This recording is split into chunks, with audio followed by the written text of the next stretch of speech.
नहीं दोस्तों अगर किसी नेता का भैंस खो जाती है तो पूरी पुलिस प्रशासन उसके पीछे लग जाती है उसके भैंस ढूंढने में। यहाँ तक कि न्यूज़ में भी दिखाने लगता है कि एक नेता की भैंस खो गई। लेकिन जब किसी गरीब की बेटी खो जाती है, उसके साथ कुछ गलत होता है, तो फिर न्यूज़ कौन चलाए? वहाँ की पुलिस भी नहीं जान पाती है और न ढूंढने की कोशिश करती है कि आखिर क्या हुआ है। और ऐसे ही घटना आज जो मैं सुना रही हूँ, ये कुछ ऐसे ही घटना है।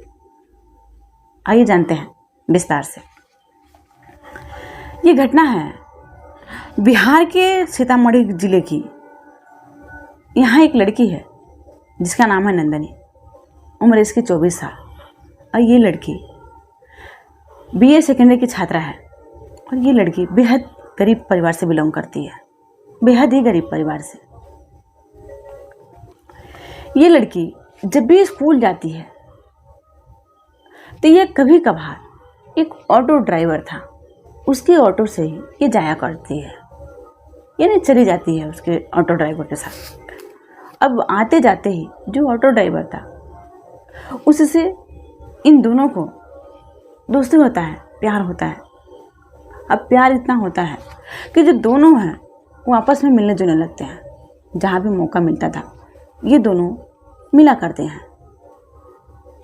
अब जो लड़का है यानी जो ऑटो ड्राइवर है, वो लड़का हरियारपुर का रहने वाला है और जिसका नाम है अजय। दोस्तों जो वास्तव में इन दोनों का नाम है, मैं वो नाम को आप लोग को नहीं बता सकती, वो चीज़ें प्राइवेट रखना पड़ता है। तो इसलिए ये जो नाम है ये काल्पनिक नाम है। उस लड़के के साथ ही आती जाती रहती है और इन दोनों को प्यार हो जाता है। प्यार होने के बाद ये दोनों जब भी मौका मिलता था तो ये संबंध बनाने लगते हैं। अब फिर एक रोज़ जो लड़का है इन जो ऑटो ड्राइवर है उसको बुलाता है लड़की को मिलने के लिए, और वो मना कर देती है कि आज हम मिलने नहीं आ पाएंगे, आज हमको कहीं जाना है इसलिए हम तुमसे मिलने नहीं आ पाएंगे। अब लड़का इतने से बात के लिए ऐसे गुस्सा होता है कि वो उसके और 3 दोस्त होते हैं उनको लेकर के आता है और लड़की को उसके घर से ही उसको ज़बरदस्ती ऑटो में बैठाता है और लेकर के चला जाता है। और लेकर के जाता है, फिर वो चारों लड़के उसके साथ बारी बारी से रेप करते हैं और रेप करके उसकी हत्या करके उसको एक नदी में फेंक देते हैं। और फेंक करके वो अपने घर चले जाते हैं। आते जाते राहगीरों की नज़र उसके लाश पे पड़ी पानी में तैरते हुए, तो किसी ने पुलिस को खबर की। अब पुलिस उस लाश को निकलवाई और निकलवा करके पहचान कराने लगी कि आखिर ये लाश किसकी है। फिर लाश की पहचान हो जाती है, उसके परिवार वालों को दिखाया जाता है। जब दिखाया जाता है परिवार वाले पहचान लेते हैं यहाँ हमारी बेटी की लाश है, और रोने गाने चिल्लाने लगते हैं, तड़पने लगते हैं, कराहने लगते हैं। आखिर हमारी बेटी की हत्या किसने किया? दरअसल वो जब घर से लेके आए तो घर पे उसका कोई नहीं था, लड़की अकेले थी। ज़बरदस्ती उसके घर से उठा लाए सब। अब पुलिस लड़की के माता पिता से पूछने लगती है कि लड़की के संपर्क में कौन कौन था, किसी से कोई दुश्मनी, किसी से कोई रंजिश। तो जो लड़की की माँ है वो बताती है कि जो लड़की है वो अपने स्कूल कभी कभी एक ऑटो ड्राइवर है उसके साथ जाया करती है। इतना बताती है कि फौरन पुलिस उस ऑटो ड्राइवर को पकड़ती है और पूछताछ करने लगती है।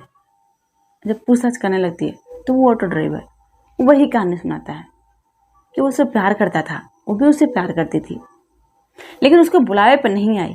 बस इतना से बात के लिए वो उसका मर्डर कर दिया, उसकी हत्या कर दिया। और उसकी लाश के पोस्टमार्टम रिपोर्ट में भी उसके साथ रेप जैसी घटनाएं हुई थी। उसकी जो लाश की पोस्टमार्टम होती है और जो रिपोर्ट आता है उसमें उसके साथ रेप भी हुआ था। फिर इन चारों लड़कों को पकड़कर पुलिस अलग अलग धराया लगा करके जेल में डालती है। लेकिन वो लड़की जो अब इस दुनिया में नहीं है, अब उस माँ बाप के ऊपर क्या गुजरेगा? उसके माँ बाप को वो बेटी तो ला करके कोई नहीं दे सकता। अब वो माँ तड़प रही है, रो रही है कि उसकी बेटी अब इस दुनिया में नहीं है। दोस्तों, हमारे कहानी सुनाने का मकसद किसी को परेशान करना नहीं, किसी को विचलित करना नहीं, किसी की भावनाओं को ठेस पहुंचाना नहीं, बल्कि आप लोग को सतर्क करना। जय हिंद, जय भारत।